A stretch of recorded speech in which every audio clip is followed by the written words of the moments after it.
He demanded they surrender the object, as a girl reached to grab it, while others restrained him.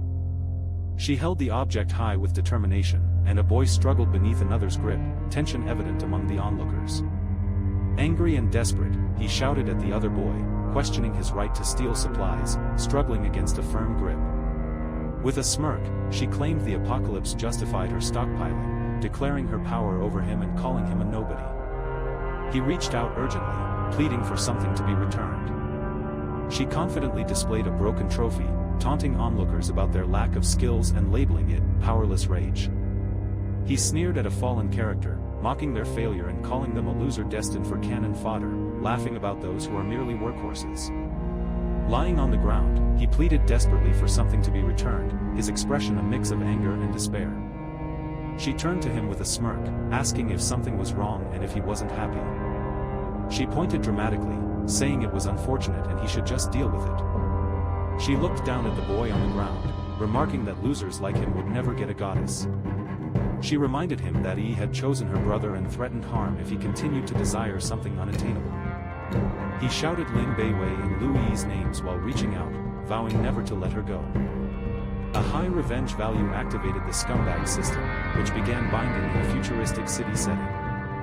As binding completed, he learned of 9,999,999,999 trillion scumbag credits available in the revenge mall to entice women. He was shocked to find out that a scumbag system existed. Frustration arose when he realized the system intended for him to attract gold diggers, turning humiliation into credit spending. He was astounded by the potential to spend his massive credits and asked for a gold digger, declaring his newfound power. He exclaimed about a newbie bonus, his cheerful expression showing excitement amidst a colorful store backdrop. He called out to Lin Beiwei, determined to use the system for revenge on those who humiliated him. He saw a woman in heels and asked her identity, insisting she leave. She confronted him, accusing him of faking an injury to steal money, and refused to give supplies. He admitted his lack of money, but she reassured him that it wasn't an issue. He greeted her warmly, offering a reward for her help, and she was puzzled by his response. The balance showed 3,200. He declared the system was legitimate with a smile and raised fist. He asked if it was insufficient, and she playfully agreed, offering more since he was attractive, while he struggled with boxes. She complained about a dirty big bag and questioned if he could have just given her supplies. Chu Yao's affection plus 10. Goddess strategy mode activated. He was surprised about side quests in the system, while she questioned if the supplies were for her. He assured her that if it wasn't enough, she could return for more, and explained his location in the basement, advising to take the elevator and turn left. She admired the generous man, finding him handsome as he held a drink, feeling warmth as Chu Yao's affection grew. He noticed the affection level was at 30, with a balance of 588. Success in the quest would result in a private balance of 58,800 for Chu Yao. Triumphantly, he raised his fist and shouted, expressing satisfaction with his achievement. He leaned against the wall, absorbed in a scene of two lovers, unaware of the surprise awaiting him in the elevator. With a confident smile, he announced the ATM was operational and ready for use. She demanded to know how Chunyi managed to get there while he stood confidently, dressed casually yet calm. Smirking, he inquired if the elevator was locked, revealing his confidence and playful nature. He told Chunyi he understood his motives, questioning if he was seeking compensation for emotional trauma, mocking his broken shoes. She angrily accused Chunyi of slandering her because he couldn't have her, as the rage level showed plus 56. He playfully declared disinterest in Beetle girls, showcasing his relaxed demeanor. She warned Lu Yi not to waste her words on him, suggesting he see how long he can maintain his tough facade without resources. She wore a stylish red dress, holding a bag and looking surprised, questioning with curiosity as floral motifs shimmered around. He expressed excitement, recognizing her as Chu Yao, the campus goddess from Manhwa, revealing he moved there to meet her. He greeted Miss Chu with enthusiasm, asking about her arrival. She casually replied, reminding him she had asked him to find her that night. A friend smiled nearby. Young Master Lin felt shocked and confused, questioning how that person could know the beautiful Chu, while a mysterious girl stood close by. He smirked, realizing the truth of one act of boldness, a lifetime of introversion. playfully covering his mouth. He smiled, noting her bold approach, and she suggested they restock supplies together, mentioning how the apocalypse had caused prices to skyrocket. He frowned, considering the rising prices. Bread that once cost 8 yuan now soared to 160. He suggested bringing someone to test their skills. He glared, dismissing her point as others reacted differently, one shocked and the other confident. She insisted if he couldn't afford it, he should have made it. He told her if she lacked money, she should take it from him, warning it was dangerous for a woman to go out alone. She angrily questioned where he obtained all that food, pointing at him with frustration, her expression showing disbelief and annoyance. He suggested she flaunt her flirtation for a lollipop, while two others observed, one looking at her. He questioned Wu Yi about her top student status in the broadcasting department and teased her about only being sweet and midnight to her top 50. He held Wu Yi close as she confronted Chen, calling him a loser for embarrassing her. Her rage level hit 278. He told her she would stay in his place, but she insisted on having her own space and a quiet atmosphere. Confidently claiming he needed a woman's help, she expressed dissatisfaction, exclaiming displeasure over his fussiness about the situation. The host's generated rage reached 1,036, boosting the credit multiplier to 100x, with a current limit of 106,800. Chuya's favorability increased by 20, reaching 50, while total spending hit 1,132, promising rewards upon successful romance. Exhilarated, the character remarked on their impressive earnings, while another teased about their magical abilities, suggesting they could conjure food. She confidently claimed to always keep her promises. With a teasing smile, she wondered if his kindness was intentional, hinting he might have feelings for her. In a playful tone, she asked if he would believe her if she said no, while he confidently asserted he wouldn't unless she rejected him completely. He expressed hunger and suggested cooking together, while she stood beside him, intrigued by the idea. She playfully noted Chen Yu's surprising resistance to her allure and said he was becoming more intriguing. While chopping vegetables, he smiled nervously, pondering how he had gained her favor and hoping his fears of biomutant queens wouldn't hinder him. She reported nervously on the breaking news about tonight's severe cold wave, urging citizens to take precautions against freezing temperatures, strong winds, and heavy rain. Reflecting on the apocalypse, he warned that extreme weather would cause power outages, communication breakdowns, and species mutations. He observed a machine drizzling liquid over ripe tomatoes in a bowl, a clean and modern setting hinting at technological marvels. Standing confidently with a knife, he looked upward at a bright light, ready for what lay ahead.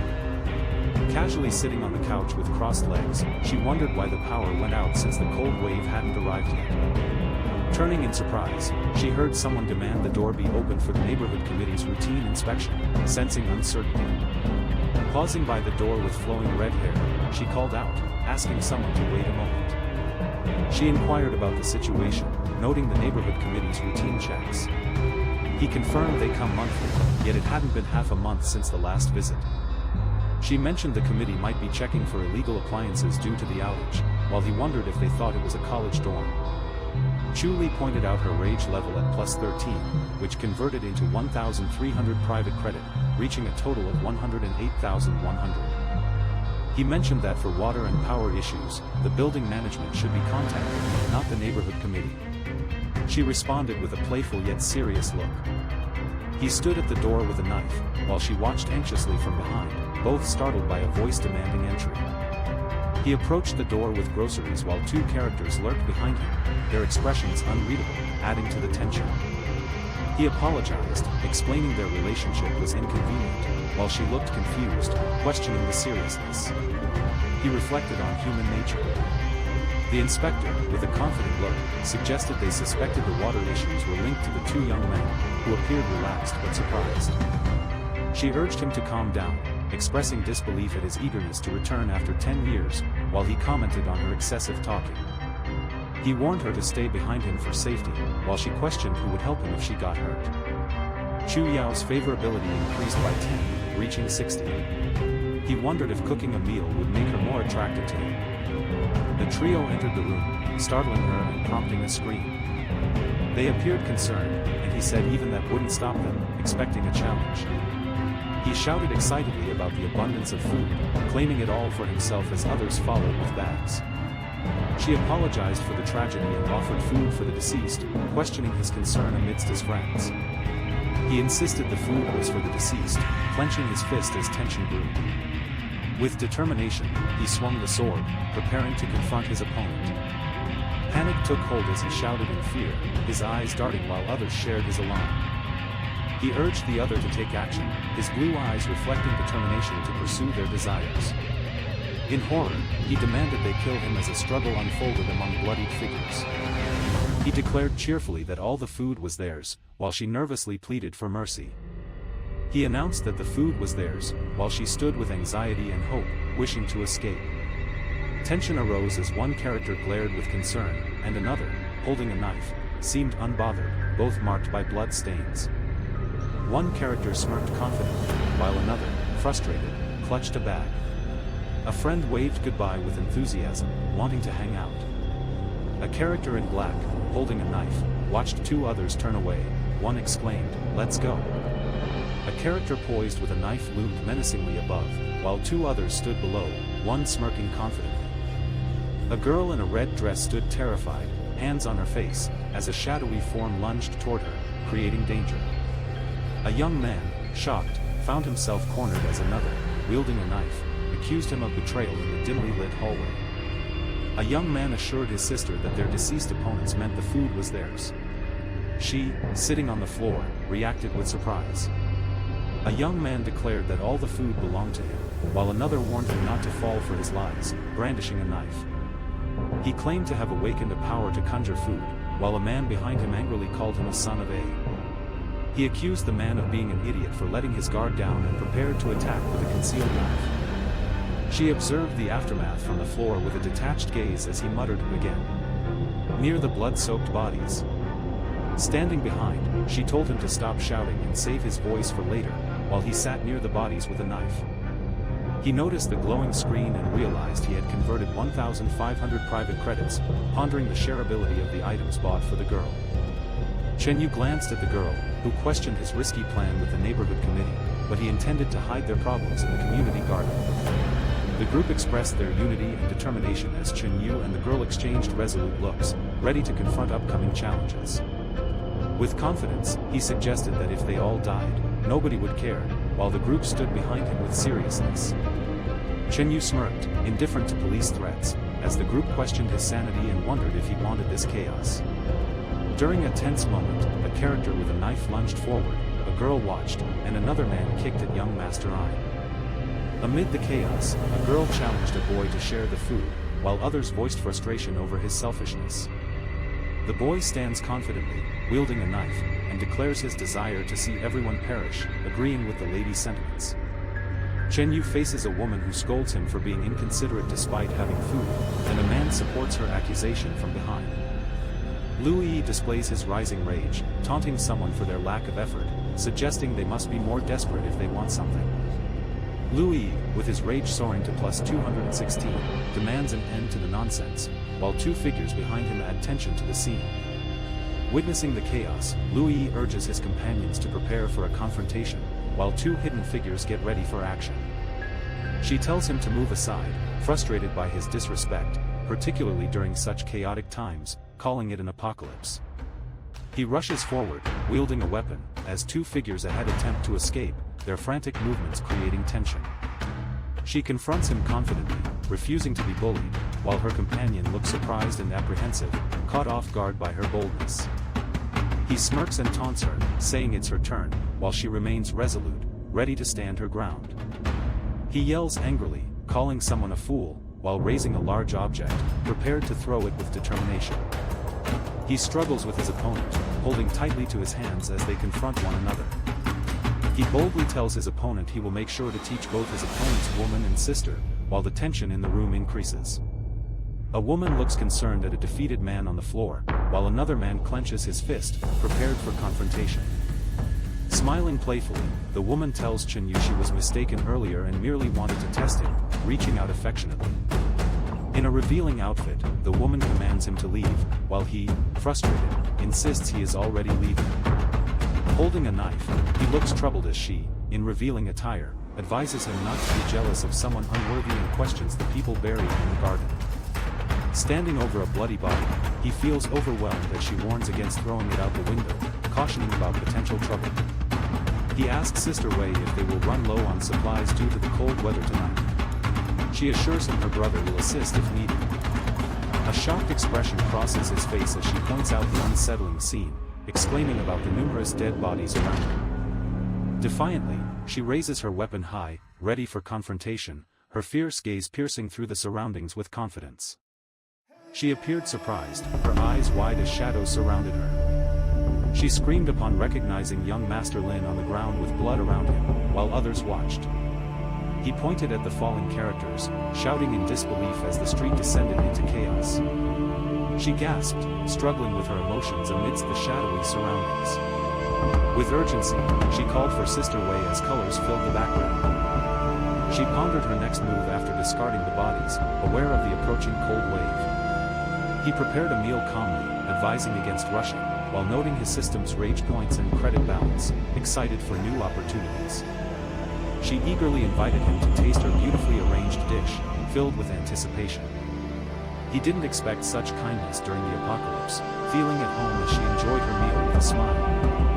He observed her enjoying her meal and mentioned he wasn't hungry, reminding her to prepare for the cold wave. As he entered the lift, he felt pleased with the high favorability score for Chuyao, looking forward to exploring new mall categories. Sister Wei was being assisted by two people, with another watching. He showed concern, urging her to regain consciousness. He expressed disbelief upon recognizing her, while a stern man quietly observed the situation. He smirked and asked the other character if he was being addressed. The other playfully retorted that there was no one else to call. He shouted at the other, questioning their worthiness. The other character stumbled back, taken by surprise. He insisted the other stop hesitating and finish quickly, emphasizing his commitment. The other, overwhelmed, lay on the ground feeling pressured. He expressed surprise at how the kid had suddenly gained strength, showing signs of concern. He yelled at his brother, urging swift action against the impending apocalypse and expressing frustration over past ignorance. He questioned his brother about still being referred to as Mom. His brother, distressed, promised not to repeat past mistakes and offered help. He pondered his next move, declaring he would speak up, his face showing a mix of determination and uncertainty. Two young men sat quietly on the pavement, one of them deep in thought, creating an uneasy silence between them. One young man, visibly worried, asked his friend about the building's lack of water and power. His friend explained that thieves had stolen the supplies. A hand gestured toward two boys lying on the ground, indicating something concerning had occurred. He instructed someone to restore the water and electricity, assuring the boys that they were safe from the cold wave. As they relaxed, a pleasant aroma filled the air. A girl lounged on the couch while the boys enjoyed their meals. Sister Wei sat up, appearing confused, asking where they were. The boys expressed relief at her waking up. He inquired about the source of the beef noodles. Another friend mentioned that Big Bro had given them the noodles. He greeted Chenyu cheerfully, surprised to see him relaxing in the chair with a bowl. They teased Sister Wei, suggesting she join them, while one friend lamented being called Big Bro over a bowl of noodles. He casually inquired about the support they could expect for a few bowls of noodles. She smirked, advising him not to become too comfortable. He refused to eat, while she insisted it was just a bowl of noodles. A notice acknowledged the top supporter for contributing 33,600 credits. He yelled at her to stop eating, while she appeared surprised by his outburst. She demanded he make a bowl of noodles immediately, threatening to involve her brother if he didn't comply. He prepared the steaming bowl of noodles, determined to serve them. He held her hand tightly, the moment filled with unspoken intensity. She called him an idiot and pulled him back when he tried to leave. He questioned her decision, concerned about a little girl in the cold, while she stood defiantly by the door. She questioned his concern for the girl's cramps, to which he responded with frustration. She cursed Chenyu for refusing to feed her and leaving her in the hallway. Realizing the snow had arrived, she noted the cold wave's presence. She warned Chenyu that opening the door would allow her to save her brother, but otherwise, he wouldn't survive the night. she insisted to Chinyu that his brother was already gone, highlighting the urgency of the situation. With determination, she faced the challenge ahead, ready to confront it with strength and resolve. In anger, she assured everyone that her brother was fine, challenging them to verify her claim. She accused her friend of being jealous of her brother as her friend entered the room, puzzled. With panic, she warned Lu Yi about a deceitful person while urgently opening the door. He recalled that his big brother should help Sister Wei, considering her unfortunate situation. She opened the door, calling out to Yi as she faced the other girl, who remained calm in her casual outfit. He sighed, agreeing to something, surprising the two other guys in the room with his stylish appearance. He approached the door lock, pondering the code as a soft glow illuminated the entrance, suggesting a new beginning. He felt relieved as she started opening up, while she teased him playfully, sitting close in a confident manner. She pleaded with desperation, admitting her coldness and hunger were her fault and urged Chenyu to take her in. Kneeling before Chenyu, she pleaded while another woman in a cropped top looked surprised and questioned his actions. She insisted Yi shouldn't kneel to someone like Chenyu, saying they were only dealing with a few bowls of noodles. Startled, Yi pushed away, her expression a mix of shock and determination, firmly telling him to leave. With a pleading expression, she begged Chenyu for forgiveness, promising loyalty and readiness to follow his commands. He told her teasingly that he found it disgraceful while she knelt before him, mixing submission with playfulness. Concerned, she urged Yi not to continue, suggesting they could find supplies instead, while Yi blushed with embarrassment. Angry, she demanded how they could find supplies in the freezing cold, accusing her friend of wanting to kill her, and blamed her friend's brother for the situation, claiming his death was deserved. Worried, she expressed that if not for her friend's brother's money, she wouldn't have given up on Chenyu, asking, "Lu Yi, what did you say?" She exclaimed that both he and his brother were worthless and deserved severe consequences for their actions. A character, confident and smirking, anticipated chaos, describing the situation as a captivating drama. Holding up two fingers, the character outlined two crucial points, maintaining a lighthearted yet serious tone. A character warned another to keep their distance, with an intense rage level indicator showing plus 279. Pointing sharply, a character accused another of killing her brother, demanding clarity and warning that submission ensures safety, while defiance means death. Her rage level surged to plus 578 as she declared her intent to kill the lapdog with fierce determination. She slammed her hands against the wall, expressing frustration and determination. Crouching in distress, her rage level increased dramatically as flames surrounded her, revealing intense struggle. Leaning casually against the wall, he smirked, amused by the girl's temper.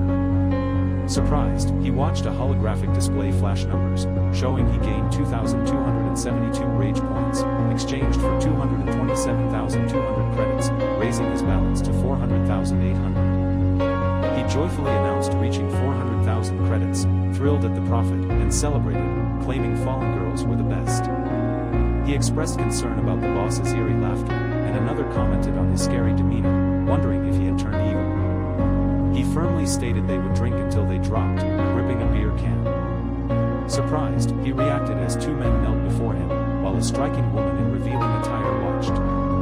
A woman, feeling panic, questioned the loss of power, while two men worried about freezing in their inadequate clothing. He noted that the temperature drop likely affected the circuits, while his companion panicked about their next steps. Reassuring his companion, he mentioned that gas would help keep them warm, while she worried about the lack of proper clothing. He inquired about the system's timeline for unlocking the next product category, with a banner indicating a cost of 500,000 credits for the next tier. Frustrated, he cursed a foolish woman for failing at a crucial moment, his anger and disappointment evident against the Starry Night. She confronted Chenyu, surprised and annoyed by his purchase of winter coats and blankets in summer. She yelled at Chenyu for buying winter gear in summer, expressing disbelief at his actions. He questioned the situation between the boss and Chu Yaojia as someone held him tightly, suggesting the cold might have influenced their decisions. She teased them about their foolishness, while the chaos seemed to grow. He confidently informed the system to settle the points, revealing he had accumulated 1,187 rage points, equating to 118,700 personal credits. With a playful grin, he decided to test his luck, noting his balance of 51,500 credits and new shop options. She warned Shen Yu not to underestimate her, while his credits updated to 552,200 after gaining 327 rage points. He laughed, calling it the peak of fortune, while she appeared surprised and slightly irritated by his excitement. He expressed relief, noting they were saved from the cold front, while she smiled. The kids cheered, and he wondered about the quick return of power, suspecting a brief outage. He smiled, relieved his luck changed after spending 100,000 credits for half a year's utilities, while she watched him with admiration, ready for the next step. He shouted about his wife's betrayal and his mother-in-law's abuse, declaring his impatience and plan for revenge. He questioned the absurdity of the events around him, acknowledging the serious situation and expressing a desire for peace. A thoughtful expression crossed his face as he pondered the rising anger around him, feeling overwhelmed. He enjoyed the thrill of sudden wealth, smiling mischievously, while his friend anxiously questioned the boss's mental state, considering the consequences. Two friends stared in surprise as a third shivered, clutching his chest and expressing how cold he felt, his eyes wide with discomfort. He stood in shock, wide-eyed, as the system displayed his rage points for this round as 8,367, converting to 836,700 credits. Startled, Shen Yu responded to his boss's concern, while a friend humorously challenged the question about counting animals in a cage. With a smug grin, he boasted about his carefree attitude towards the counting challenge, playfully suggesting an early break due to the dinner mishap. She clutched her forehead in distress, sweat glistening on her skin, overwhelmed by anxiety as swirling lines created a dizzying background. She demanded Unit 701 to come out quickly and open the door, or they would force their way in. Concerned, he expressed panic about their situation, stating there were only 4 of them against many, while she knelt, feeling hopeless. He reassured them not to panic, asserting his proficiency in skills like PUA, CPU, KTV, and PPT. Looking puzzled, he scratched his head while his friend mentioned concepts such as manipulation, brainwashing, betrayal, and selling dreams, as a bird flew nearby. In a teasing tone, she confronted him about his earlier bravado, threatening to smash his power box if he didn't appear. He realized she was Sun Xiner, the infamous internet celebrity, surprised as he considered her identity. He playfully urged her to smash the power box, dismissing irritation while she appeared ready for the challenge. Pointing a hammer at the nervous guy, her friend teased him, questioning his intelligence and emphasizing their determination to break the power box. As he flinched in fear, a friend urged him to break the object, declaring hesitation a sign of cowardice. He covered his face, feeling overwhelmed and uncertain, while the surroundings seemed to fade into a void. He swung a white cylindrical object with determination, unleashing electricity as he called for destruction, his expression resolute. With arms crossed, he gazed upward in determination, his blonde hair reflecting electric arcs above, surrounded by an intense atmosphere. She taunted him, saying he would regret crossing them, while he smirked, brandishing a weapon, suggesting he'd always have prepared food. He smiled mischievously, manipulating digital codes with a glint in his eye, ready to uncover hidden secrets in the glowing data streams. He turned in shock, exclaiming disbelief at the machine that seemed to recover after being smashed moments ago, asking if everyone witnessed it. The woman with striking features and confidence turned to the elderly man, who appeared shocked, revealing surprise at an unexpected event. A confident young man smirked, teasing another for not eating, claiming he couldn't even smash a power distribution box, calling him weak. A powerful strike created a burst of energy, causing chaos as a character angrily shouted, "Bastard," amidst the dramatic clash. With a wicked grin, he swung a hammer, surrounded by crackling energy, exclaiming he would show his opponent their arrogance. Startled, he gripped his hammer tightly, faced with a mysterious box crackling with energy, indicating a looming challenge. Kneeling with a worried expression, he felt embarrassed by his weakness as others criticized his inability to blow up a power box. Sweating and worried, he exclaimed in frustration, overwhelmed by fear and tension. Grasping a hammer with determination, he states that if he can't destroy the power box, he will take down his target first. Tension rises as one character struggles with a pole, while another watches closely, signaling the need for action. Amid confusion, one character turns to reveal a thought bubble of broken eggs, intriguing the other with the unexpected scene. In a mocking tone, One character calls another the Prince of Emptiness, causing distress and sweat under the taunt. She challenges him, arguing that electricity won't matter if food runs out, urging him to face the situation bravely. He reacts in surprise, blushing as he realizes the seriousness of the situation and the other person's awareness. Proudly, he declares himself a top influencer with millions of followers, urging another to kneel and beg for rewards, suggesting a celebration with food and drinks. The woman gasps and exclaims while the young man beside her looks surprised and concerned, caught off guard by the situation. She angrily questions how he transformed into food, bewildered by the existence of superpowered people in their world.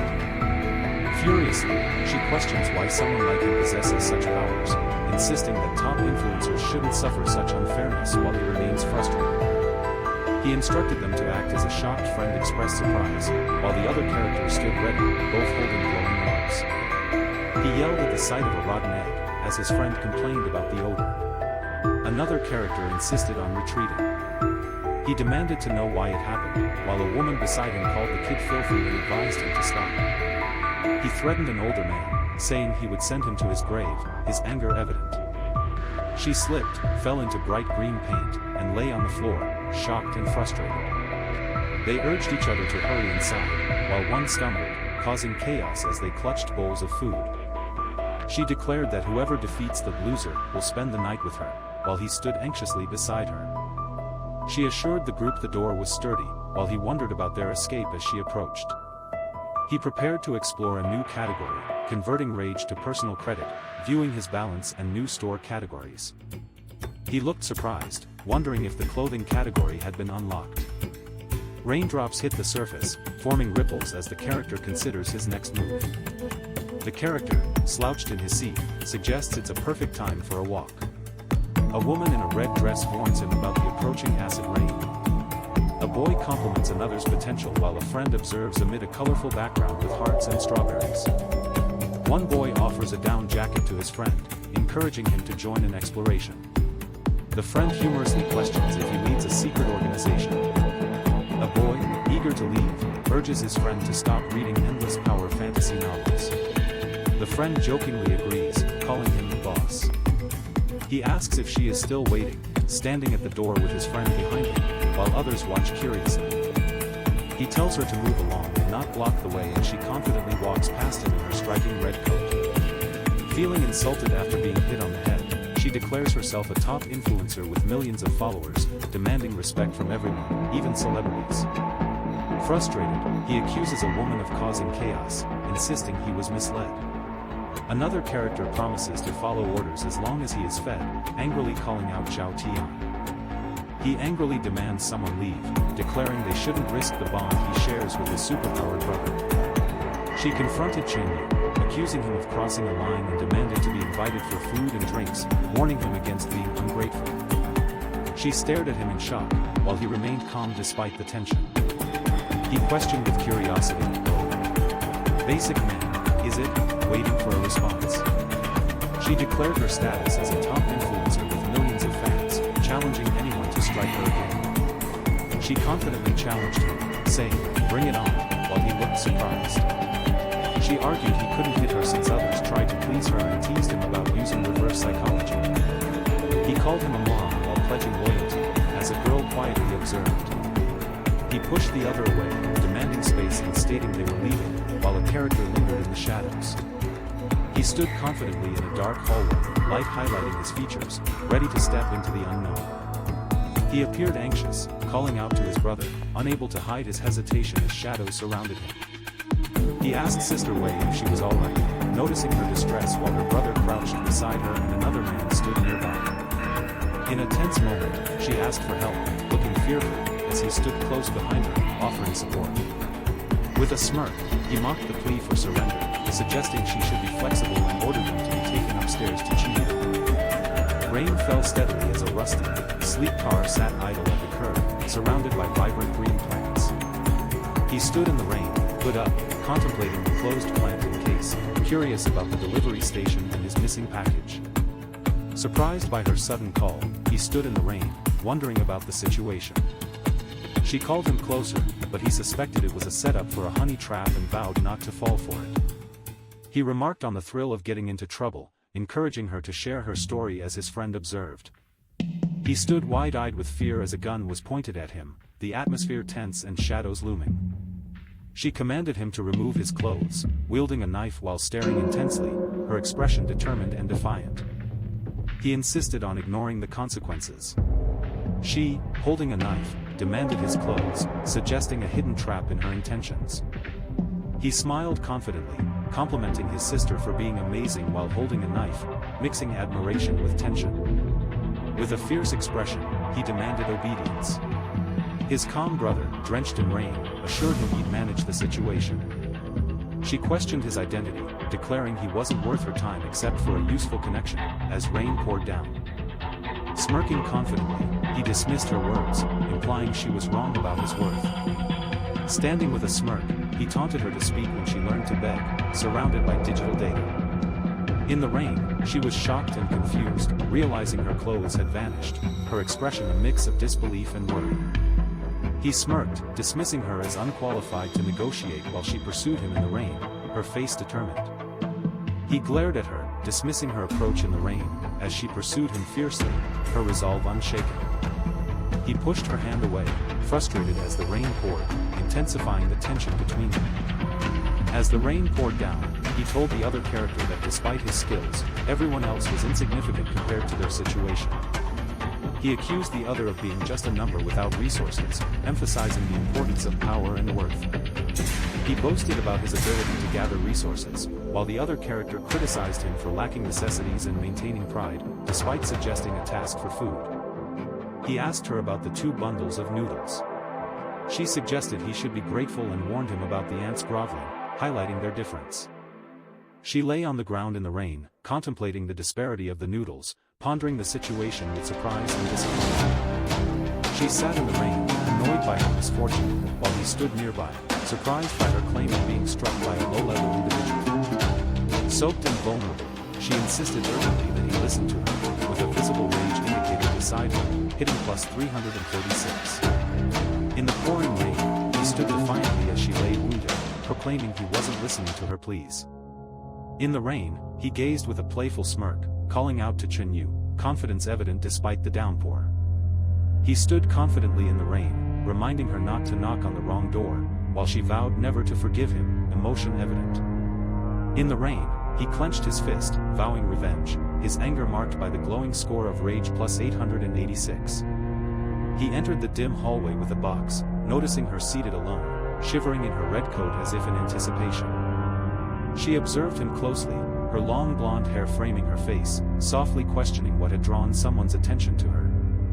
As she asked him to take her in, he playfully held a package, agreeing to let her stay, noting her admiration for his influencer status. He joked with his boss about a girl's swift attitude change upon discovering his supplies, while 2 friends humorously wondered about her origin. He professed his devotion, promising to dance for her daily. She cautioned him against shameless acts, stressing the importance of equality. Sheener vowed to always listen to her big brother, while she insisted he wash first, not wanting dirty floors. A hand placed a box down, revealing Sun Sheener's current favorability rating of 30 and a balance of 2,044,900 credits available. He set down a box, reflecting that money was now just a number. He pondered when the system would unlock the next category at 3 million credits. Sitting on the couch with a box, she teased him about braving the acid rain for a package, questioning if he should have picked her up instead. She questions who mentioned marriage, while he appears surprised and vulnerable, sitting with a box. He takes out a brown teddy bear with a bell, evoking nostalgia. He playfully remarks his boss never showed his romantic side as another character gives him a teddy bear, suggesting he sleep. He tells his boss, cheerfully, that he and Chao are going to the master bedroom, laughing as he shakes a friend. He wonders aloud if an earthquake is happening, holding a cup nervously, showing concern.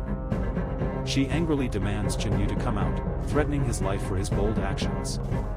He asks why everyone is staring, insisting on his innocence. A calm response acknowledges understanding. He shouts in frustration, questioning the staring, realizing it was an unexpected situation he wasn't part of. He runs his hand through his hair, acknowledging a sleepless night filled with unwelcome thoughts. From his chair, he grins confidently, boasting that if she breaks in tonight, he'll give up his position as boss of the 3,000 square meter base. He mentioned enthusiastically that his brother possesses extraordinary qualities, while his friend shared in the excitement with a broad smile. A beautiful girl playfully suggested her brother is remarkable, exchanging a knowing look and confident smile with him. They admired her, noting she is a top influencer and incredibly impressive. She demanded silence from everyone, clearly frustrated. Meanwhile, two guys beside her appeared overwhelmed and struggled to contain their excitement. He smiled while holding a cup, reflecting on how personal choices shape one's image in the world. She questioned if they should let her continue causing a scene late at night, worried about disturbing the neighbors, while he pondered thoughtfully with his cup. She recalled when Notre Dame wanted to expel him, revealing he was the only one who defended her. Filled with anger, she shouted, feeling a surge of power. He insisted he wasn't aiming a gun at her and urged her not to aim one at him, as tension escalated. She angrily threatened the pervert, declaring she would shoot him, while her pink rifle glowed with intensity. She gave him two options: continue opposing her or join forces, promising to fulfill his dreams. She aimed her pink weapon at Chen, questioning his arrogance and readiness to confront her. He mockingly claimed to be a firecracker spirit wishing everyone happy new year, gesturing for order. She wondered how her divine weapon, intended for sieges, failed to open a door and considered if he truly had significant power. She decided to let him go temporarily but warned that if he crossed her, his end would be miserable. He assured her that Chen always keeps his promises and following him would be the best choice. She swung a bat and told him to be quiet as he stood behind her, surprised. She offered a bowl of beef noodles, telling him not to take it personally, while her friend was surprised they actually had beef. She held out a pink utensil, questioning who Chen really was, noting that only unique individuals could enjoy Jiang Chen's cooking. She tugged at her big brother's sleeve, expressing her hunger with a cheerful plea to eat together. She teased him about calling her big bro repeatedly, questioning if he planned to lay an egg, while he assured her of preparing something special. She confidently stated she knew he loved her most, embracing him and calling him big bro playfully. The stylish woman asked Miss Lin if she was going to the city hospital due to feeling unwell, while Miss Lin continued eating. She insisted there was no time to explain, emphasizing the need to arrive before dawn. He added soul scallions to the buffet, highlighting Chef God's secret recipe, promising a delicious and healthy dish. In a hurry, she insisted he follow her immediately, urgency in her voice as she pulled him along. She urged him to maintain control, assuring him she would return soon.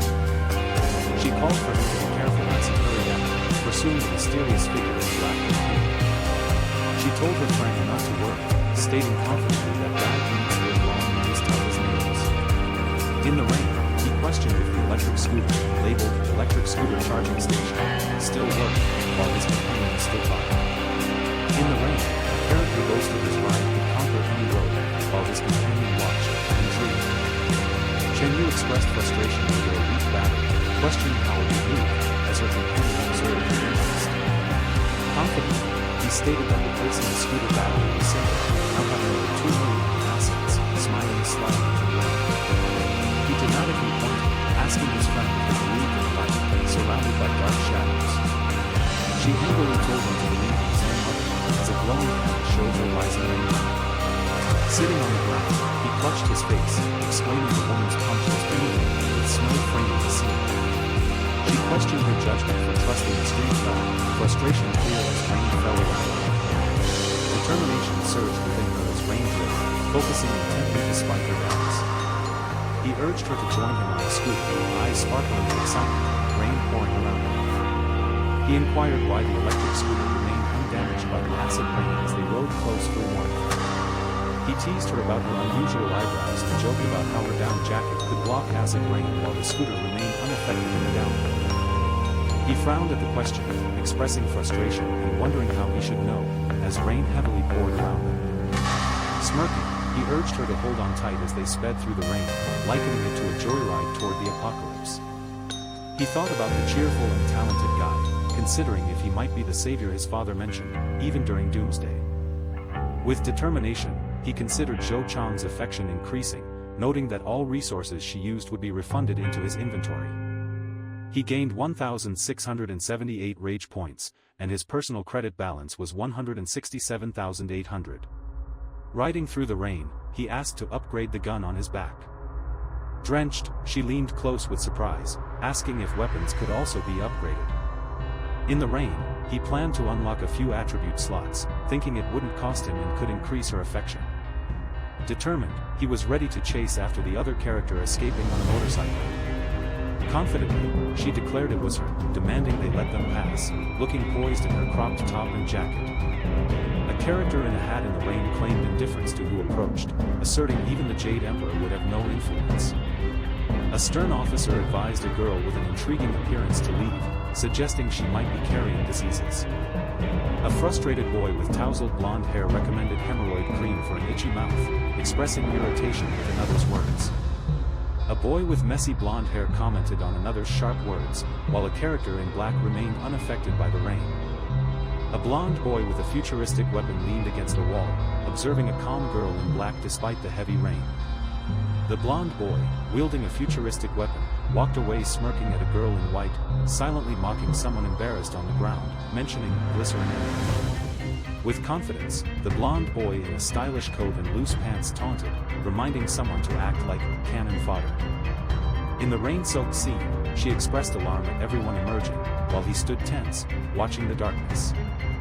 Amidst the rain, he firmly stated he would reveal what a CF sun god looks like, gripping his weapon. As the rain fell, he sped on his scooter, focused on his target, surrounded by ominous figures in the shadows. As rain poured, someone cried for mercy while the ominous words, "Spare me," lingered, underscoring the tension in the dark setting. In the rain, a pleading character cries out for mercy, while another, armed and determined, stands firm, heightening the tension. Under the stormy sky, he swings his weapon with determination, his shocked expression revealing his resolve amid chaos. They call for Old Chi, pointing towards a mysterious green veil in the lab, filled with surprise and urgency. Old Sheen expresses concern, asking Little Rose if she is alright and how she arrived, as acid rain falls outside. She demands to know about the experiment's progress, disregarding everything else as she confronts the other character. He anxiously tells the nurse about his fear of the apocalypse, seeking reassurance as she listens in her pink uniform.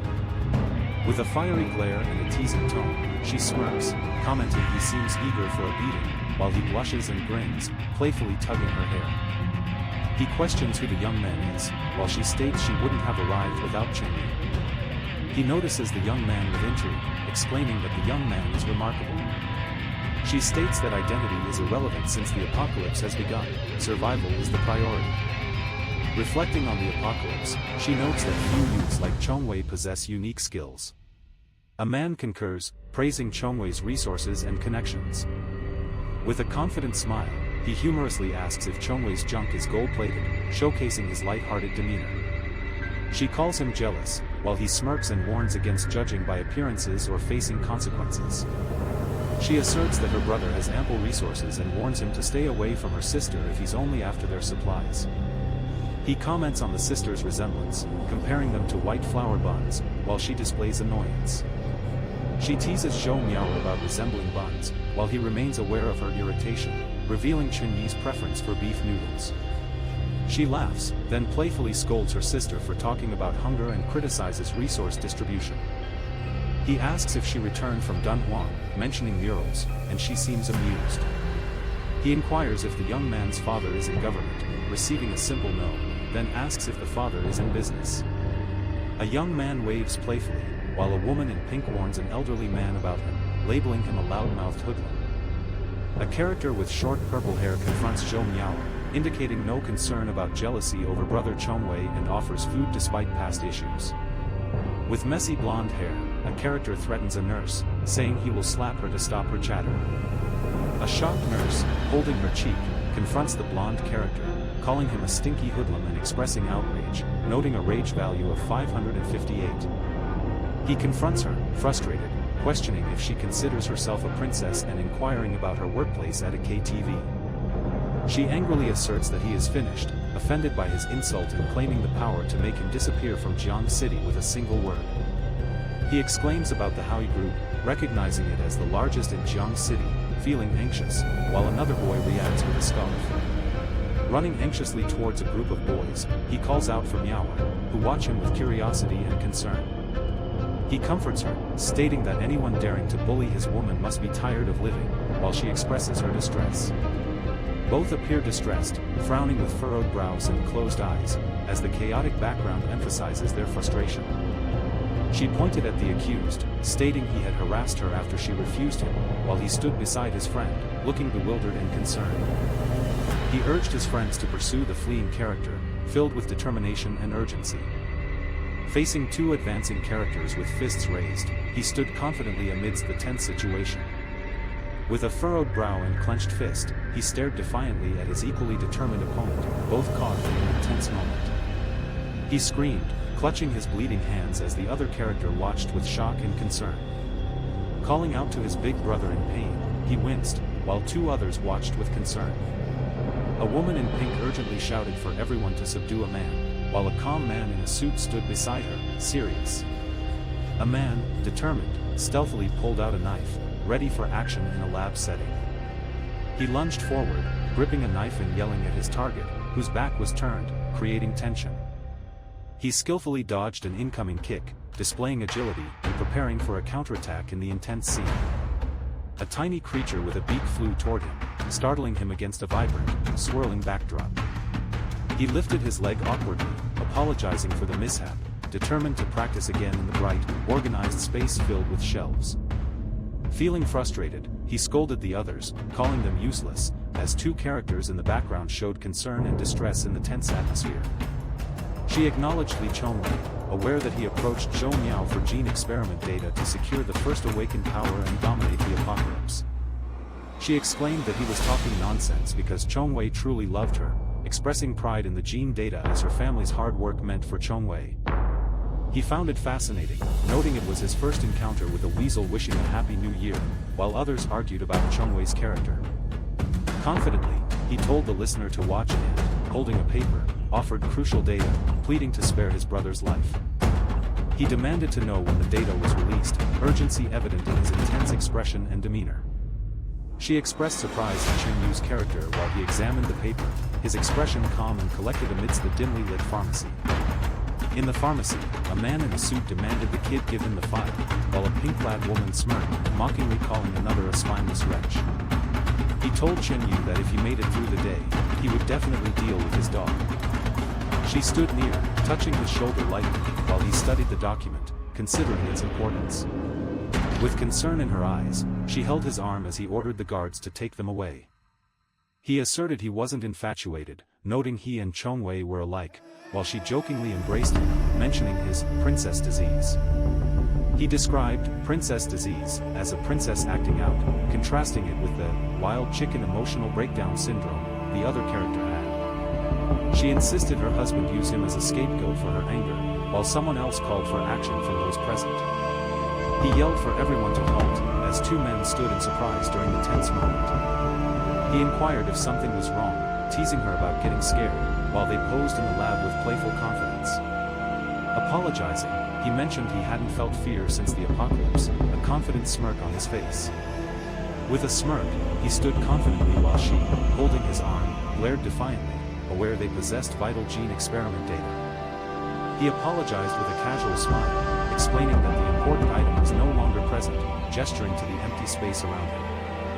He was startled and asked when she found out, sweat forming on his forehead as he gestured expressively to show his surprise and anxiety. She urged them to act quickly and retrieve it, while he stood beside her, clearly anxious, as the two men behind them appeared tense and uncertain. He smirked defiantly, questioning why he should retrieve it as flames flickered around the glowing tablet, while the scientist in the background looked worried. He shouted for help, calling the other men lunatics, while he stretched out his arm, determined to stop the advancing threats. He confidently extended his hand, summoning a magical rope with glowing particles around him, showcasing his determination and skill. Surprised by the sudden digital transformation, he exclaimed, "What is this?" as energy swirled around them, punctuated by another character's impressed, "Wow." He observed the situation with concern, remarking that they were in trouble and nobody would understand what was happening. A girl, furious and with fiery hair, scolds Chinyu about the importance of a glowing object while flames rise around them, indicating escalating tension. He looked intensely into her eyes and asked if she believed in light, while she appeared surprised and conflicted, caught between his gaze and her thoughts. She appeared alarmed and confused, sensing a grip on her shoulders while a small creature watched. He experienced uncertainty mixed with conviction, stating, "I believe," as two small creatures agreed.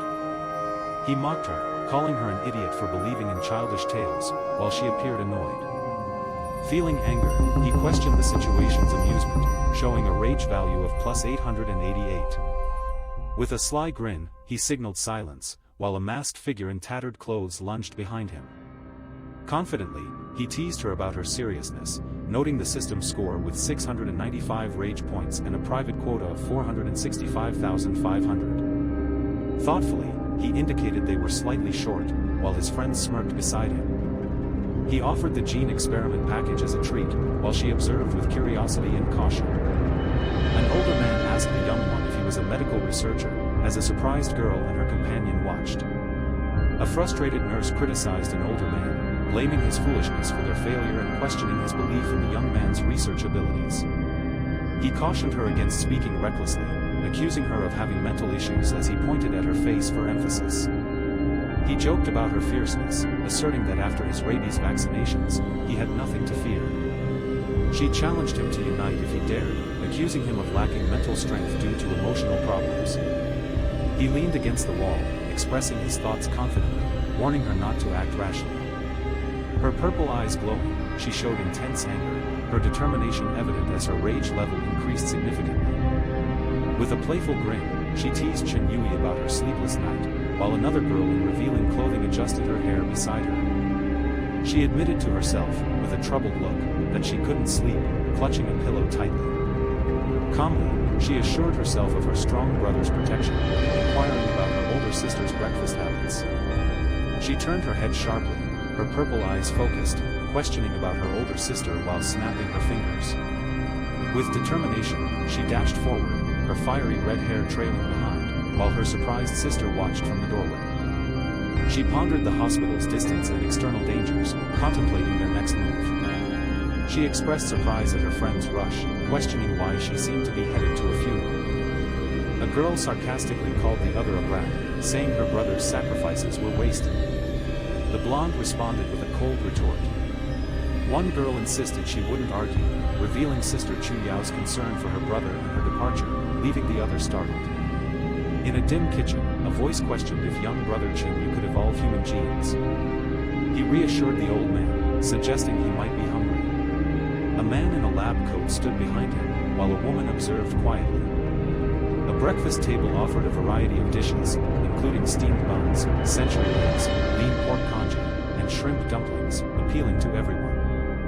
He exclaimed in shock at the apocalypse and the monopolization of supplies. A woman, tied up, appeared mysteriously, raising doubts about Chinyu being awakened. He called to his brother, apologizing for being loud and admitting his blindness. She begged for mercy, promising to follow him and comply with his requests. He teased her about her eagerness, playfully holding up a skewer of meat. She told her brother-in-law she would do anything for him, highlighting her skills as superior to her sisters. He appeared confused and asked about the tricks she mentioned. She teased him about his surprising emotions. With determination, she thought about the man who underestimated his limits, her anger already heightened. She urged him to stop joking, pointing out that Li Chongwei hadn't returned and how he was bound to act. He confidently assured everyone they'd handle any threat, be it cockroaches or rats, all at once. She warned Chinyu about the Howie Group's young master, saying he was trained in martial arts and they'd surely perish if confronted. A determined woman demanded attention, threatening that the hospital would explode in a minute unless they surrendered the gene research data. A confident man in a red suit, speaking through a megaphone, announced that only 30 seconds remained, with serious associates behind him. A character, smiling mischievously, suggested to the serious third master they should rush in, as the afternoon light cast a golden glow. Another character, with a mischievous smile, asked the serious third master if he wanted to end up like others, while someone else worried about appearing cowardly after Supervisor Lee had rushed ahead. With intense eyes, one character questions another's intelligence, while the latter, wearing a blazer, recoils. Another character warns that Xiao Bei is downstairs and offers to delay him so others can leave. One character, calm and teasing, suggests they eat first, while another complains about missing breakfast. A character confidently announces the data's destruction, while another, bound and smiling, demands good food and drinks before leaving. One character mocks another, kicking him, while a woman observes the tension in the dim room. A woman urgently calls to the young master, informing him they are in the third-floor lab, as tension rises. The young master, holding a megaphone, appears worried as a companion urges him to hurry and save little Myanmar. A young man in a suit bows apologetically, while his companion in maroon gestures as if to scold him, creating tension. Feeling desperate due to hunger, he calls for explosives, ready to eat anything. He stands confidently, noting the young master of the Howie group's decisiveness, while his entourage watches approvingly. He instructed the kid to return and inform his master to either surrender the data or face severe consequences, accompanied by two serious-looking associates. The kid appeared confused and curious, asking about his master while crossing his arms with a puzzled expression. He questioned incredulously how someone he deemed weak could rise to prominence, gesturing confidently as sunlight highlighted his sharp features. He smirked playfully, confidently claiming responsibility for all those deaths, as sunlight reflected off his vibrant hair. He swung his fist, striking a shocked opponent in the face while another character rushed in the background, creating tension. He gasped in shock, covering his mouth in disbelief as blood stained his hand, realizing the situation's severity. He confidently warned the younger boy that showing off during the apocalypse was unwise, his stylish outfit contrasting with the dangerous surroundings. He smirked, teasing that the Howie group's young master was unimpressive, his piercing blue eyes showing confidence. He stood in shock, his expression turning serious as he asked if the other desired to face death, increasing tension. She insisted on assisting, her voice urgent, while an older scientist cautioned her against her impulsiveness, citing his experience in understanding people. She urged him to act swiftly, highlighting the importance of rewriting the data for survival. He countered by emphasizing their family bond and mutual improvement. She inquired about Xiao Bei's potential interest in him. Another character in the background eagerly agreed. She confidently claimed her admirers could stretch all the way to Shangjing. He stood behind, seemingly indifferent. She commented on his low standards, not his charm, while confidently dressed, showcasing her bold personality. As she walked with confidence, he smirked, considering her envious, her stylish attire amplifying her boldness. She angrily confronted Zhou Qiang, demanding his intentions, her frustration evident as he stood defiantly behind her. With determination, he seized her arm, tension thick in the bright sunlight, poised for a confrontation. He smirked confidently, underestimating others, and instructed the guards to prepare explosives with zeal. Kneeling nervously, he called for a moment. The other character acknowledged his strength but warned he could be defeated in 3 moves. He gestured confidently, asserting that 3 moves were enough to handle them all. He laughed mockingly, suggesting the kid misunderstood his capability to defeat him, confidently asserting he could take him down in 3 moves. Urgently, he warned his friends to run as a fist flew towards them, emphasizing the need to escape the sudden threat. A sudden impact made him tumble forward, exclaiming in shock as chaos erupted around them. She clutched her head in pain while pinning him down, as he wondered if she consumed iron weights for breakfast. She scolded him for speaking at such a late hour, while he appeared puzzled, rubbing his head and reflecting on her intense attitude. He rebuked the kid for relying on a woman to resolve issues, while a friend mused, thinking the kid had talent but realizing he's merely a gigolo. He mocked the kid for hiding behind a woman, claiming they thought they could defeat them, while they laughed, finding it both hilarious and embarrassing. He looked worriedly at his companion, urging the system to resolve issues while a message confirmed the acquisition of rage points exchanged for a quota. Feeling pressured, he realized he needed over 300 rage points, his frustration evident as he furrowed his brow. Irritated, he shouted at her to move aside, not wanting her to interrupt his moment of showing off, his frustration clear as he held her wrist. She told Chen Yu it was late and advised against showing off, noting Xiao Bei was formidable. He yelled at the figure blocking his way, demanding they move and questioning their understanding of language. She looked at him with concern as he stood silently, lost in thought.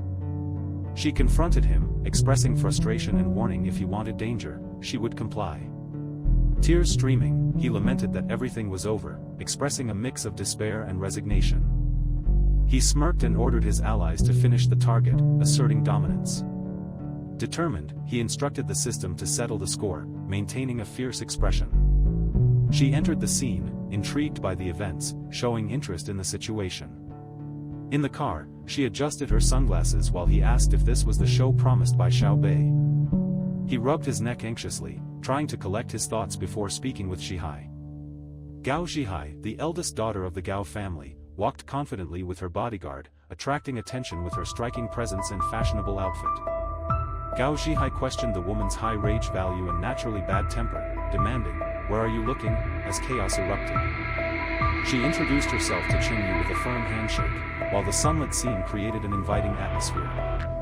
Gao Zhihai accused him of being a pervert pretending to be decent, her confident stance and expression conveying strong disapproval. She called out to old Qin with excitement, her confident smile contrasting his composed approach, set against a beautifully decorated outdoor backdrop. Gao Zhihai greeted the scientist, praising his gene modification technique, believing it could transform the apocalypse, while another man watched. He pondered whether sharing the gene modification technique with other families would fail, considering if it needed to be passed to his family to truly alter the apocalypse. She explained the Gao family possesses an outstanding gene research team, esteemed by higher-ups, and emphasized their superior resources and connections in the apocalypse. Gao Zhihai confronted Mr. Chen, questioning their lack of resource development, while he remained calm, asking her not to be unreasonable. She urged old Qin to take her proposal seriously, assuring him that the Gao family could fulfill any of his needs. She instructed Mr. Chen to be silent, clarifying her words were meant for old Qin, while they were in a vibrant park. He voiced regret about the limitations of his gene modification research, his thoughtful demeanor hinting at disappointment. She expressed disbelief, her surprise evident as she exclaimed, "What?" Her long hair shimmered in the sun, highlighting her reaction. Turning to him with raised eyebrows, she suggested a sudden realization, saying, "Could it be?" As the sunset cast a golden hue. He called out to the group, urging their attention with urgency while gesturing towards something important. Interrupting with annoyance, he questioned the pair, kneeling behind boxes and observing their tense exchange. She fiercely confronted Xiaobei, demanding clarification of his previous statement. He smirked, confidently demanding the gene modification data, insisting that otherwise, none would survive. Confronting Xiaobei, he accused her of wanting everything, threatening that with the data, even the Wang family would be subservient. He smiled confidently, considering his opponent's arrogance, clearly supported by the Animal Association. He confronted his opponent, teasing about the absurdity of believing he was a vegetarian, while the opponent, clearly annoyed, recorded the moment on his phone. He commanded his men to throw everyone into the building for him, his expression intense and determined against the vibrant backdrop. He urged his companions to rush inside as a character leaped through the window, tension filling the air. He informed Qinyu that stealing old Qiu's research data was simple, but using his superpower to avoid detection was a brilliant plan. Her intelligence impressed him. He criticized her intelligence, claiming it was simple. Angry, she felt he was secretly scheming, while tension between them grew. Rage value increased to plus 289. He mentioned their lives were at stake, yet she seemed unbothered. He expressed confidence in young brother Chen's skills, assuring they would escape the building safely. She decided to trust old Qin this time, her pink eyes glinting with skepticism. With determination, he clenched the cord tightly, causing onlookers below to gaze up with anticipation. As the explosion erupted, he and his companion stood in shock, eyes widening at the fiery chaos before them. With a confident grin, he declared that if he couldn't be awakened, neither would his foes, shadows looming behind him, intensifying the tension. With a smirk, he told his companion that the so-called little punk relied on his explosive powers, and if it harmed him, he'd simply wash his hair with the ashes. He warned his companion to prepare for a lot of shampoo, hinting at an upcoming fight. He expressed concern, his purple hair catching the light as he turned away, showing his unease. Standing with two companions, he teased about playing with fire, cautioning it could lead to wetting the bed. He stared wide-eyed, holding a lighter, questioning if the kid was truly a monster. She smirked confidently, declaring Xiao Bei had lost, her gaze shimmering with triumph. With a confident smirk, he said they underestimated him, surrounded by two companions in suits. She challenged him, questioning his confidence with just a few guns, as they both stood determined. She playfully asked if his mana bar had no cooldown, while he smiled uncertainly, admitting he didn't know. Wide-eyed and astonished, she questioned what had just happened. In a sharp suit, he commanded his team to attack, as two others aimed their rifles for action. He moved forward, realizing the overwhelming presence of guns, deciding there was no time to escape. A gamble was his only option. He aimed his gun, urgency filling the air as his heart raced. The digital backdrop illuminated with a cold blue light. He pointed a futuristic gun, the digital interface glowing behind him, focusing on what came next. The moment's urgency electrified the air. Two men in suits faced each other in shock. One held a strange weapon while the other expressed confusion, and a third questioned the chaotic scene. A young man with blonde hair asked the third master about a new powerful weapon acquired from the bathhouse, noting its consistent performance. A young man with purple hair directed his companions to their guns, while two suited men watched in surprise. A girl with glasses greeted her friends from the car, holding a weapon. The scene was lively. A surprised boy named Chen Yu faced a man in a suit, who appeared desperate as he reached out, calling Chen Yu's name.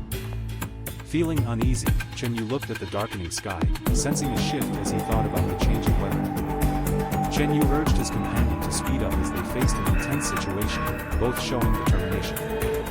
A sleek car raced down the road, capturing the moment's urgency, with streets and greenery blurring by. He warned his boss about the approaching acid rain, urgency in his voice as he gripped the steering wheel. He instructed others to close windows and head to Jiang City Elementary School, promising to handle the acid rain. He insisted they avoid Jiang City Elementary School, explaining the area is restricted with mutated cats outside. She questioned if zombies might be there. He urged them to hurry, asking what they were waiting for and suggesting they move at full speed. She warned him of the restricted zone, insisting he take the risk alone if he chose to proceed. She announced the acid rain's arrival, showing concern and determination amid the downpour. The brother questioned their destination, while a blonde character suggested that someone's loved ones might be there. The blonde character addressed everyone, stating he couldn't do everything alone in the apocalypse and vowed to help protect their loved ones. The blonde character, with a grin, asked the girl to leave her seat, while another boy watched with amusement. A black cat with glowing red eyes approached, warning Little Black to change its behavior, its intent clear. In Jiang City Elementary School, a frightened boy and girl pleaded with the large black cat, insisting they hadn't eaten all day and begging it to keep away. In the classroom, the boy cautioned the girl about the threatening black cat lying in a pool of blood, while she clutched her notebook, shaken. In the room, a young woman confidently assured everyone that even if zombies appeared, they would have to face her first, as she held a weapon. A young woman responded to a challenge, asking if never losing at marbles since childhood was her special skill. She confirmed it counted and offered a special marble, promising unlimited marbles and enhanced abilities.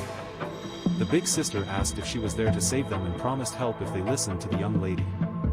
She asked if anyone had seen a child named Chen Yuqing from Class 1, Grade 3, receiving a simple "no" in response. A woman with glasses, in a red shirt, shouted, startling two nearby children, one with blue hair and the other with red curls. She instructed them to stay still while she examined the situation, nervously holding three small objects. She announced her arrival, kicking the door open with confidence, showcasing her commanding presence. He reassured her not to worry, promising nothing would happen to her, while a girl nearby watched them with admiration. He called out, frustrated by the lateness, while she argued with him about his obsession with girls, expressing her anger. He inquired if anyone knew Chen Yuqing's whereabouts, while the others around the table expressed confusion and concern. She worried about being trapped since the world ended and noting the cafeteria food had been consumed.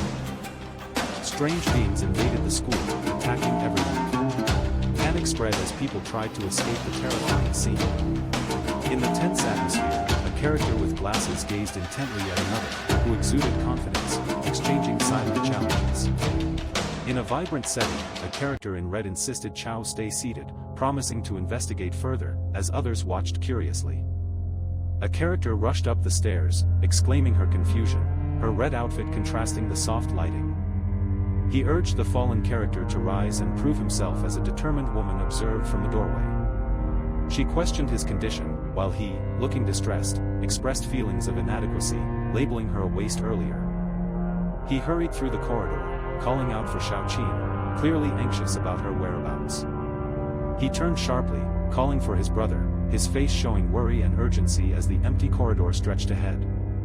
He demanded to know what Xiaoqin wanted, his face tense with frustration and determination. He introduced himself as Chen Yuqing's brother, insisting he planned to take her home. His companion doubted him and challenged his claim. He expressed surprise, stating he collected Chen Yuqing from school weekly and insisted she already called him her brother, questioning the lack of recognition.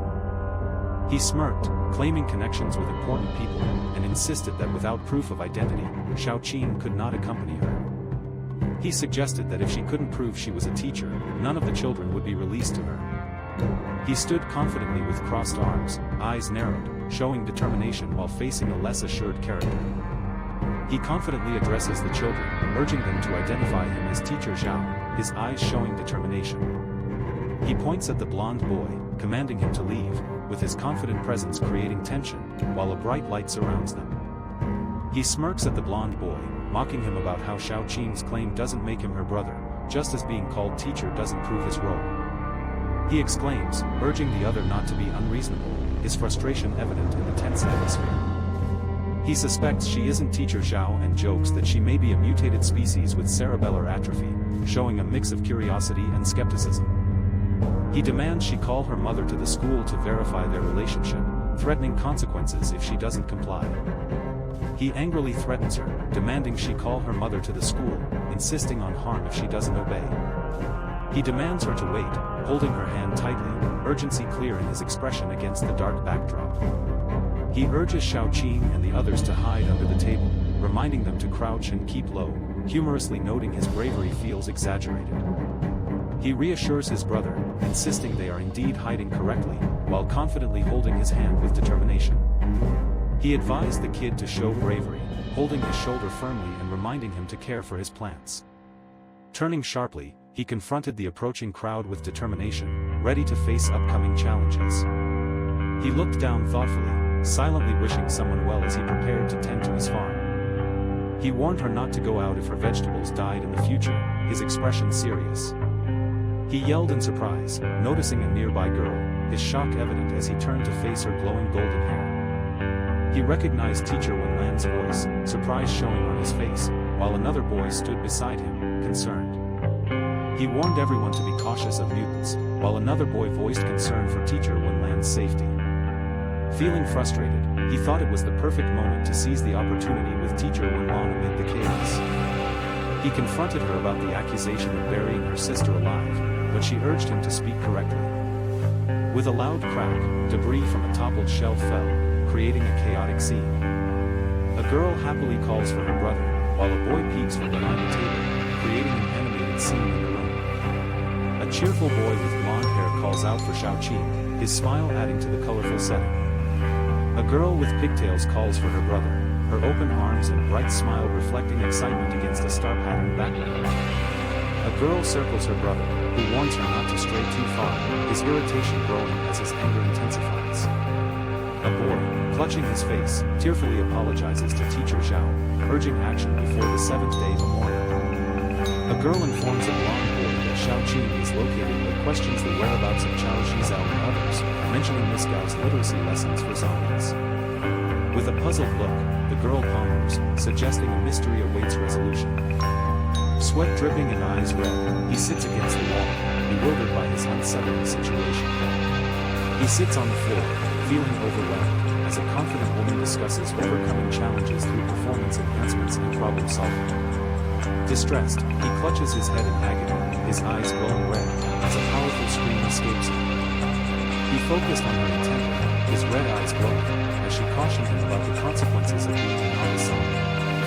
He reached out, urging her to show her transformation and insisting on repentance. His red eyes glowed as he screamed in pain, raising his hands in despair. She admired a young woman, noting her mental strength as impressive, while a child reached out with help. He laughed, finding humor in the situation, and compared it to Tang Sansa, as a child and a young woman listened. He asked her excitedly if she wanted to try, and she looked at him, hesitant but intrigued.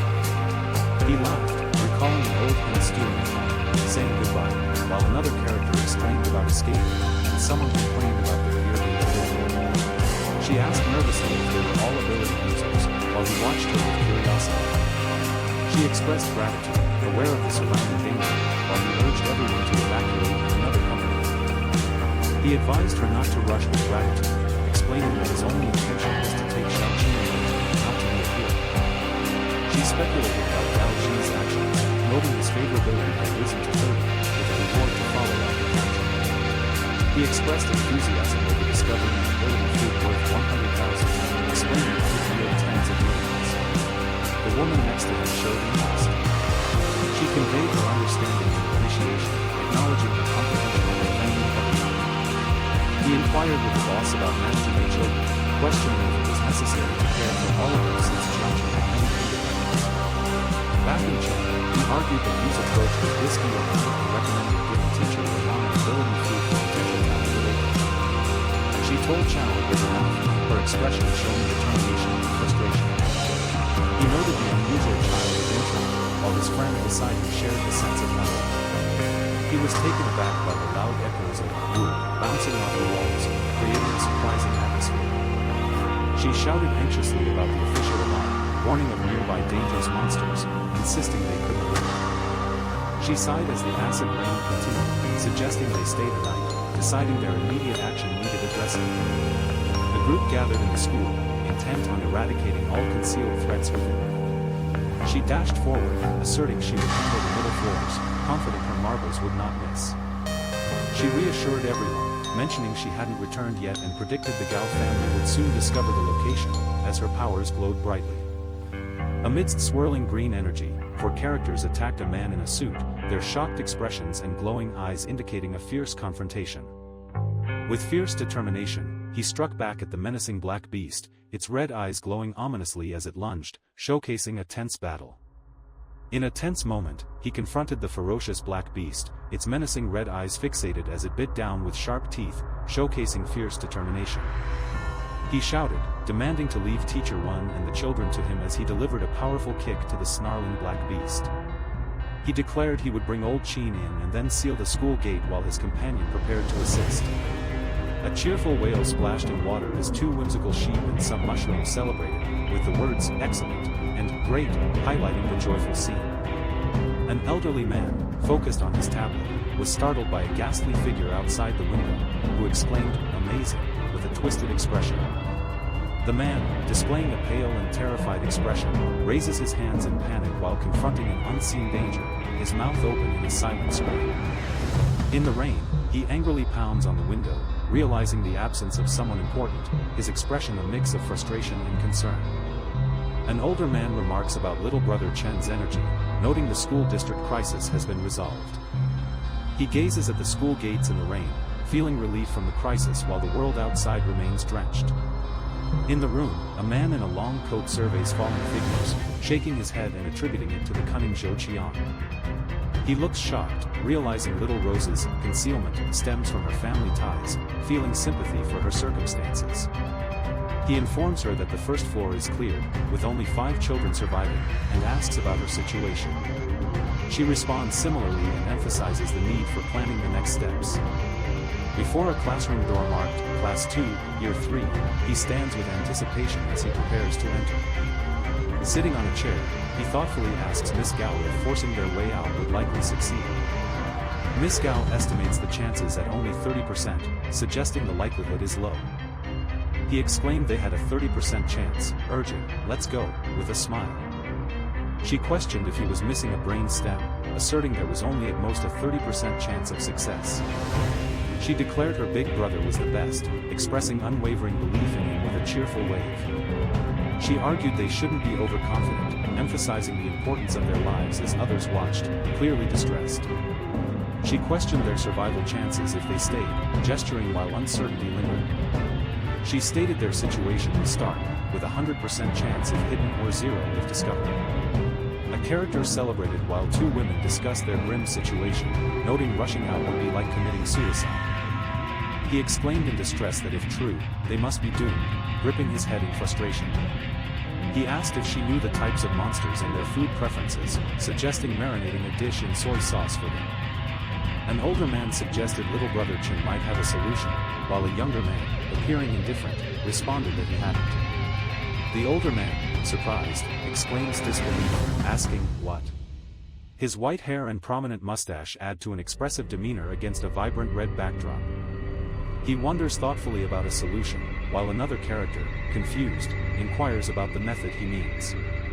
He gazes intently, contemplating the system's response. The screen indicates that unlocking the next category requires reaching 10 million, genetic modification. She urges him to speak quickly, not wanting suspense, while teasingly pinching his cheek. He confidently assures them that his big brother will guide them to exciting activities that night. Under the bright full moon, the serene night sky creates a peaceful atmosphere, framed by leaves swaying gently. A colorful spread of steaming dishes fills the table, showcasing fresh vegetables and vibrant flavors, inviting a delightful meal together. He urges Xiaoqing to eat more, smiling warmly as she accepts the food, surrounded by family enjoying their meal.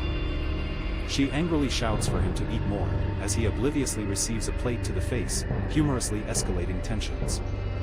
He glances at his friend with frustration, the evening light casting a serious atmosphere, as they stand by the window. He reprimanded his friend, urging him to quit messing around, as another character informed them of the honored guest's arrival. In the darkness, 2 characters advanced. One, with glowing eyes, appeared threatening, while the other seemed alarmed and scared. He nervously remarked, holding his chopsticks, that his meat wasn't cooked yet, his wide eyes and tousled blonde hair showing concern. In a tense moment, a fiery-haired character scolded another for focusing on food. The second insisted they needed a battle plan for the approaching danger. A character with long, dark hair sarcastically remarked on an elder's belief in waiting, arguing it was unwise during a crisis. An elder with a distinguished beard expressed confidence, stating that with Chinyu present, his meat would be perfectly prepared for hot pot. He laughed heartily, giving a thumbs up, and commented that the other still had good judgment, creating a bright atmosphere. She urgently exclaimed that if he had a plan, he should share it quickly, stressing her lack of time to waste. He scratched his head nervously and asked the old man how full he felt after eating. The old man replied he was around 60% full.